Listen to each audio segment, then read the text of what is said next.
बिस्मिल्लाहिर्रहमानिर्रहीम। अस्सलाम वालेकुम स्टूडेंट्स। तो आज की हमारी इस वीडियो का टॉपिक है कार्डियक एरिथमियास। कार्डियक एरिथमियास क्या होते हैं और इनके थोड़ी सी हम कह लेंगे क्लासिफिकेशन को देखेंगे आज। ठीक है, तो हम स्टार्ट करते हैं with introduction of cardiac arrhythmias. Cardiac arrhythmias as the name shows कि नो रिदम ऑफ हार्ट। ठीक है, नो रिदम ऑफ हार्ट। जब नो रिदम ऑफ हार्ट होगा तो क्या होगा, हमारे पास अनकोऑर्डिनेटेड कॉन्ट्रैक्शंस होंगी। अनकोऑर्डिनेटेड कॉन्ट्रैक्शंस होने की वजह से ब्लड पंप सही से नहीं करेगा। अब रिदम होता क्या है, हम कह रहे हैं कि एरिथमिया है।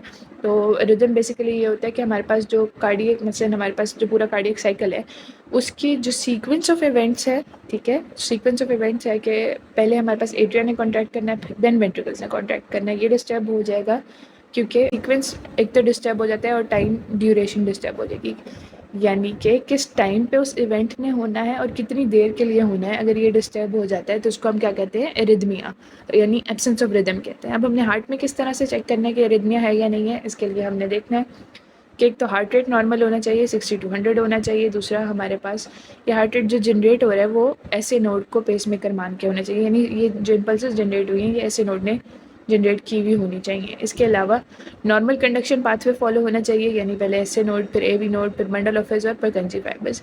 दूसरा नॉर्मल वेलोसिटी के साथ होनी चाहिए। नॉर्मल वेलोसिटी क्या है कि हमारे पास जो ऐसे नोड है उसमें मॉडरेट ट्रांसमिशन ऑफ इम्पल्सेस होनी है। वेलोसिटी ऑफ इम्पल्सेस क्या, वेलोसिटी क्या होनी चाहिए, मॉडरेट होनी चाहिए। ए वी नोड में थोड़ा सा डिले हो ताकि एट्रिया बतौर प्राइमर पंप एक्ट कर सकें और उसके बाद वेंट्रिकल फाइबर्स में जल्दी जल्दी हो ताकि कोऑर्डिनेटेड वेंट्रिकुलर कॉन्ट्रैक्शन हो और इजेक्शन वॉल्यूम हमें एक अच्छा मिल सके। ठीक है, अगर इनमें से कुछ भी गड़बड़ होगी तो हमारे पास एरिथमियाज हो जाएंगे और ऑफ कोर्स हमारी हार्ट की कॉन्ट्रैक्शन जो है वो कॉम्प्रोमाइज़ हो जाएगी।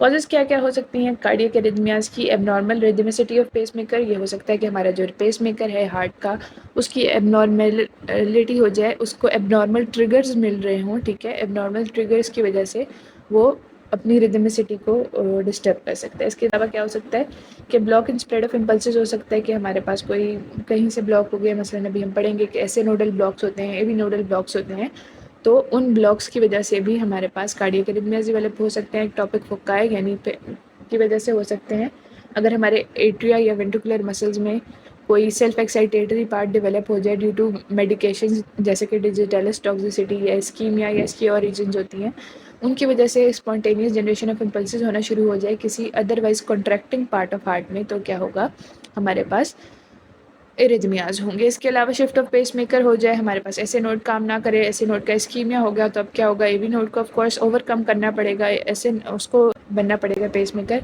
और उसकी जो velocity frequency of firing impulses है वो इतनी ज़्यादा नहीं है, तो हमारे पास हार्ट रेट डिस्टर्ब हो जाएगा। एबनॉर्मल पाथवेज या फिर डेवलप हो जाए, जैसा कि हमारे पास वुल्फ पार्किंसन वाइट सिंड्रोम में होता है, जिसको हमने अभी स्टडी करना है इन द कमिंग वीडियोस। ठीक है, तो हम स्टार्ट करते हैं इसके एबनॉर्मल साइनस रिदम्स को। एबनॉर्मल साइनस रिदम्स में हमारे पास टेकी एरिथमियाज हैं, ब्रेडी एरिथमियाज हैं और फिजियोलॉजिकल साइनस एरिथमियाज हैं। ठीक है, तो जो टेकी एरिथमियाज हैं ये कब होते हैं? Tachycardia means increase heart rate, increase from which value, from 100। ठीक है, 60 to 100 हमारे पास नॉर्मल है, तो अगर 100 से ऊपर होगा तो हम इसको क्या कहते हैं, टेकी एरिथमिया कहते हैं। ठीक है, और टेकी एरिथमियाज में हमारे पास मजीद कौन कौन से आ जाते हैं? Paroxysmal tachyarrhythmias, flutter and fibrillation. ठीक है, और इसमें पैरोक्सिस्मल में क्या होगा, फर्दर हमारे पास वेंट्रिकुलर भी हो सकती है, एट्रियल भी हो सकती है, फ्लटर भी, एट्रियल भी हो सकता है, वेंट्रिकुलर भी, और जो हमारे पास फिब्रिलेशन है ये भी एट्रियल भी हो सकती है और वेंट्रिकुलर भी हो सकती है। वेंट्रिकुलर हमारे मेन चैम्बर्स हैं, इनका मेन काम है हमारी पंपिंग ऑफ हार्ट में, तो अगर वेंट्रिकल्स में मसला होगा तो वो ज़्यादा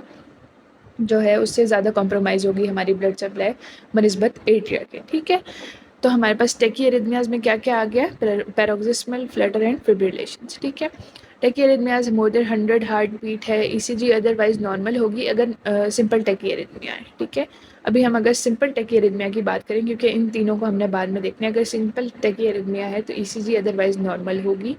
ठीक है, अगर और ये टेकी एरिथमिया किस वजह से हो सकता है, हमारे पास फीवर की वजह से भी हो सकता है। किस वजह से हो सकता है? फीवर की वजह से भी हो सकता है। रेस टेम्परेचर होगा, रेस सिंपैथेटिक स्टिमुलेशन होगी। ठीक है, रेस टेम्परेचर की वजह से हो सकता है, रेस सिंपैथेटिक स्टिमुलेशन की वजह से हो सकता है, और टॉक्सिक कंडीशंस ऑफ हार्ट की वजह से हो सकता है। ठीक है, टॉक्सिक कंडीशंस ऑफ हार्ट की वजह से हो सकता है, अगर वीक मायोकार्डियम हो गई है, यानी हमारे हार्ट के मसल्स वीक हो गए हैं, तो हमारा कार्डियक आउटपुट कॉम्प्रोमाइज़ होगा। जब कार्डियक आउटपुट कॉम्प्रोमाइज़ होगा तो हमारा जो पेरिफेरल ब्लड है वो कम होगा, पेरिफेरल ब्लड वॉल्यूम कम हो जाएगा, कम मतलब ऑक्सीजनेटेड ब्लड मिलेगा। जब कम ब्लड मिलेगा तो क्या होगा कि हार्ट जो है वो जल्दी जल्दी कॉन्ट्रैक्ट करना शुरू कर देगा एक नॉर्मल अमाउंट ऑफ ब्लड को मेंटेन करने के लिए, ठीक है। इस तरह से हमारे पास टेकीआरिथमियाज डेवलप होंगे, ठीक है। और हमारे पास जो फीवर में टेकीआरिथमिया डेवलप होता है वो क्या होता है कि 10 बीट्स पर मिनट के हिसाब से बढ़ जाता है हमारा हार्ट रेट अगर 1 फ़ारेनहाइट इंक्रीज़ इन टेम्परेचर हो। 1 Fahrenheit increase in temperature equals 10 beats per minute increase in the cardiac heart rate, sorry the heart rate, ठीक है। इसके अलावा अगर 1 डिग्री सेंटीग्रेड का फ़र्क आ जाता है तो कितना होगा 18 बीट्स पर मिनट, कितना हो जाएगा 18 बीट्स पर मिनट हो जाएगा, ठीक है। अब हमारे पास अगर हमारी हार्ट रेट जो है हमने गाइडियन की वैल्यूज़ को फॉलो करना है, अगर हमारा हार्ट रेट 95 टू 150 हो जाता है तो हम इसको पैरोक्सिस्मल टेकीआरिथमिया डिक्लेयर करेंगे, 125 टू 150 को फ्लटर डिक्लेयर करते हैं, 200 टू 350 को फिब्रिलेशंस डिक्लेयर करेंगे, ठीक है। अब इनमें मैंने आपको बताया कि अगर एट्रियल कॉन्ट्रैक्शंस 125 टू 150 हैं तो उसको एट्रियल फ्लटर कहेंगे, अगर वेंट्रिकुलर है तो उसको वेंट्रिकुलर फ्लटर कहेंगे। इसी तरह से फिब्रिलेशंस और ये पैरोक्सिस्मल भी होता है, ठीक है। अब हमने इनकी डिटेल्स को देखना है नेक्स्ट वीडियोज़ में, अभी हम एक जनरल क्लासिफिकेशन देख रहे हैं, ठीक है। अब हमारे पास जो टेकीआरिथमियाज हैं ये और किन किन कंडीशंस में डेवलप हो सकते हैं। एक तो हमने देखा कि अगर फीवर हो गया यानी इंक्रीज टेम्परेचर हो गया तो हो सकता है, और दूसरा कहाँ हो सकता है थायराइड हार्मोन की अगर रिलीज़ ज़्यादा होगी, ठीक है, वो हमारे पास जो है थायराइड हार्मोन की रिलीज़ ज़्यादा होगी तो हमारे पास वजह से रेट ऑफ मेटाबॉलिज्म भी बढ़ जाता है। और थायराइड हार्मोन की वजह से हमारे पास मसलन हम बस अभी इफेक्ट को देख रहे हैं कि थायराइड हार्मोन अगर ज़्यादा सिक्रीट होगा तो क्या होगा, हमारे पास टेकीआरिथमियाज होंगे। इससे ऑपोजिट अगर आ जाएँ कि हमारा बीपी या हमारा सॉरी हार्ट रेट जो है ब्रेडिकार्डिया या ब्रेडिकारिथमियाज कब होंगे, जब हमारा हार्ट रेट लेस देन 60 होगा। वो कब होगा, जब हमारा टेम्परेचर या तो लेस हो जाएगा, लेस देन नॉर्मल हो जाएगा। इसके अलावा अगर हमारे पास हाइपोथायरॉयडिज्म है या वैसे कुछ टाइप्स ऑफ जॉन्डिस में भी ऐसा हो सकता है, ब्रेडिकारिथमियाज हो सकते हैं। और फिजियोलॉजिकल ब्रेडिकारिथमिया हो सकता है एथलीट्स में, क्योंकि उनका कार्डियक आउटपुट पहले ही ज़्यादा होता है तो ज़्यादा पंपिंग की ज़रूरत नहीं होती, ठीक है। तो उनको भी ब्रेडिकारिथमियाज होते हैं, ठीक है।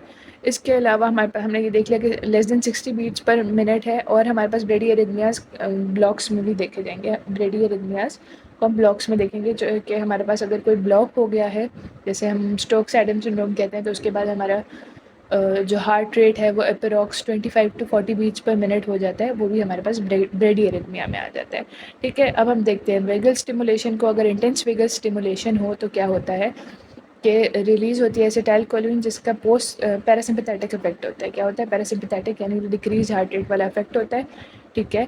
और ऑफ कोर्स वो फिर हमारा हार्ट रेट को डिक्रीज़ कर देगी, तो ब्रेडिकारिथमियाज होंगे। वेगल स्टिमुलेशन कब कब हो सकती है, हमारे पास अगर जो हमारा एपिगैस्ट्रिक फोसा है उस पर पंच मारा जाए, ठीक है, इससे हमारी वेगल स्टिमुलेशन हो सकती है, जिसकी वजह से हम विच कैन बी लीथल, ठीक है। और या फिर इंटेंसली हॉट या इंटेंसली कोल्ड वाटर अगर फ्लो करे एपिगैस्ट्रिक फोसा से तो भी यही इफेक्ट होगा, ठीक है। इसके अलावा हम देखते हैं कैरोटिड साइनस सिंड्रोम को। कैरोटिड साइनस सिंड्रोम क्या है, बेसिकली इसकी अगर हम फिजियोलॉजी देखें कि हमारे पास जो कैरोटिड साइनस है, ठीक है, उसमें हमारे पास बैरो रिसेप्टर्स होते हैं, प्रेशर कंट्रोल रिसेप्टर्स होते हैं। अगर वैसे भी किसी का in general heart rate increase हुआ हो तो हम क्या करेंगे कि, या फिर ब्लड प्रेशर इंक्रीज़ हुआ हो तो क्या करेंगे कि उसके कैरोटिड साइनस पे हल्का सा मसाज करेंगे, ज़्यादा नहीं, बिल्कुल माइल्ड मसाज देंगे। वो भी सिर्फ एक साइड पर अगर दें तो वो ज़्यादा बेहतर रहेगा।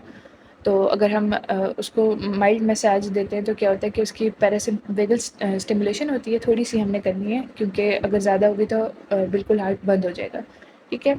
तो अगर उसकी माइल्ड स्टिमुलेशन करेंगे तो हमारे पास जो बैरो रिसेप्टर्स हैं वो परसेप्ट करेंगे इसको as the increase in blood pressure, और वो डिक्रीज़ के लिए काम करना शुरू कर देंगे, ठीक है। क्या होगा, वेगल स्टिमुलेशन होगी और फिर ऑफकोर्स ब्लड प्रेशर डिक्रीज़ होगा। तो इस तरह से हमारे पास होती है, ये नॉर्मल है, ठीक है। लेकिन कैरोटिड साइनस सिंड्रोम में क्या होता है कि थोड़ी सी भी अगर मतलब प्रेशर अप्लाई किया जाए कैरोटिड साइनस पे तो वो इतनी इंटेंस वेगल स्टिमुलेशन होती है कि वो लीथल होती है, ठीक है, और द पर्सन स्टॉप्स ब्रीथिंग, ठीक है। इसके बाद हाँ, अगर हमारे पास टेकीकार्डियाज डेवलप हो रहे हैं तो इसकी ईसीजी फाइंडिंग्स में क्या होगा कि आरआर इंटरवल शॉर्ट हो जाएगा, हमारे पास आरआर इंटरवल क्या होगा, शॉर्ट हो जाएगा, और ब्रेडिकार्डिया में आरआर इंटरवल प्रोलॉन्ग्ड होगा, ठीक है। इसके अलावा हम आ जाते हैं साइनस एरिथमियाज पे। साइनस एरिथमियाज में हमारे पास क्या है कि साइनस जो नॉर्मल फिजियोलॉजिकल साइनस एरिथमिया है उसमें वो क्या होता है बेसिकली कि हमारे पास ड्यूरिंग एक्सपायरेशन और इंस्पायरेशन डिफरेंट मैकेनिज़म्स एक्ट कर रहे होते हैं हमारे हार्ट पे, ठीक है। क्या हो रहा है, डिफरेंट मैकेनिज़म्स एक्ट कर रहे होते हैं। इंस्पायरेशन के दौरान हमारे पास सिंपैथेटिक स्टिमुलेशन ज़्यादा होती है। क्या होती है, हमारे पास इंस्पायरेशन में सिंपैथेटिक स्टिमुलेशन ज़्यादा होती है और हार्ट रेट ज़्यादा हो जाता है। और एक्सपायरेशन में हमारे पास वेगल स्टिमुलेशन ज़्यादा होती है। एक्सपायरेशन में क्या होता है, वेगल स्टिमुलेशन ज़्यादा होती है और हार्ट रेट कम हो जाता है। और ये नॉर्मल है, क्या है, नॉर्मल है। इसको हम चेक कैसे करते हैं, टेकोकार्डियोमीटर से करते हैं, ठीक है। और उसमें क्या होता है कि वो डीप इंस्पायरेशन, डीप रेस्पिरेशन करा के देखते हैं और नॉर्मल रेस्पिरेशन करा के देखते हैं और फिर उसका डिफरेंस चेक करते हैं कि क्या डिफरेंस है।